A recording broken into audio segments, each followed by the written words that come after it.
আসলে আমি আজকে রং করতে চলেছি ভান্ডার। তো ভান্ডার রং করার জন্যই বোর্ডে দেখো রং, আমি এটা নিচেও রং করেছি, সেজন্য বোর্ডেও রং হয়ে গেছে।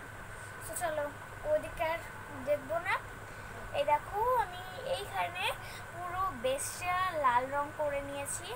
এইবার আমি যেটা করবো, এই যে এটা দেখে নিচ্ছ, এই তুলিটা দিয়ে, এই সাদা রঙের এই ফেব্রিকটা দিয়ে আমি এটাকে মানে যেরকম আরেকটা মানে একটা ডিজাইন করে নেব। আমি এটা ডিজাইন আসলে আমার কাছে কোনো ভার ছিল না, সেজন্য আমি এই ভারটা দেখতে পেয়েছিলাম, সেজন্য এই ভারটা আমি কিনে নিয়েছিলাম। তারপরে লাল রং করা ছিল কিন্তু অতটা ফুটছিল না। তারপরে আমি ভাবলাম যে চলো আজকে আমি আমার মতন করে এটাকে সাজাবো। তো সেই জন্য আমি তুলিও কিনে এনেছি আজকেই, আর আজকেই আমি রং করতে বসেছি। তাহলে ভাবো আমি কত এনার্জি আমার। তো এখন আমি সাদা রংটা দিয়ে চলো এটা ডিজাইন করে নিই, তারপরে তোমাদের সঙ্গে দেখা হচ্ছে। সো চলো।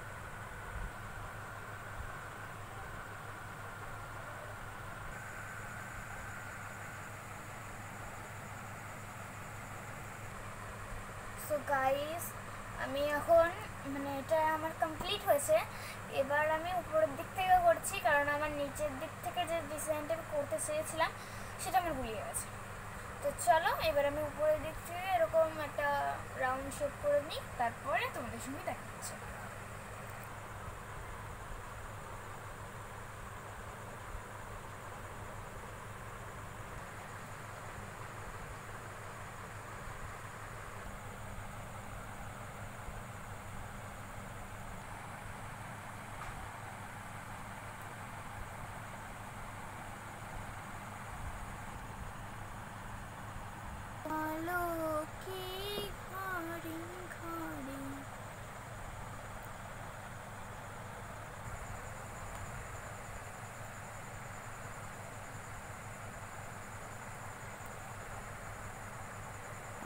কালকে এটা পুরোটা কমপ্লিট আজকে করে রাখবো।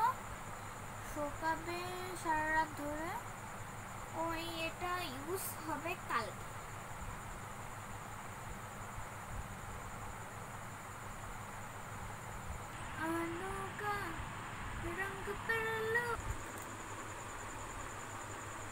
কি এতক্ষণ কিসের জন্য অপেক্ষা করছিলাম? এবার অপেক্ষার অবসান। সো আমি যে মানে লুকটা করেছি ফার্স্টেই দেখিয়ে দিই। দেখো জাস্ট, আমি কিন্তু তোমাদের সরাসরি দেখাচ্ছি আমি কিভাবে কি করেছি, সব দেখাচ্ছি। আর আমাকে কিন্তু কেউ হেল্প করেনি, দেখো। আর উপরে ডিজাইনটাও এরকম হয়েছে। কেমন লাগছে অবশ্যই কমেন্টে জানাবে, ঠিক আছে? আমার তো খুব সুন্দর লেগেছে এই ভাতটা তৈরি করতে, এবং করার পরেই ডিজাইনটা দেখে মনেও করিনি। আর আমার যে জিনিসগুলো লেগেছে চলো আমি দেখিয়ে দিই। লাল রঙের ফেব্রিক, সাদা রঙের ফেব্রিক, তুলি, একটা মোটা তুলি, একটা পুরো সরু তুলি, এইগুলো লাগবেই রঙের যেহেতু কাজ। আর এবার এই ভিডিওটা আমি এন্ড করব, আর এন্ড করবে সঙ্গে আমার ভাই। সো ভাই আমি কিছু টাকাও রেখেছি। সো চলো এবার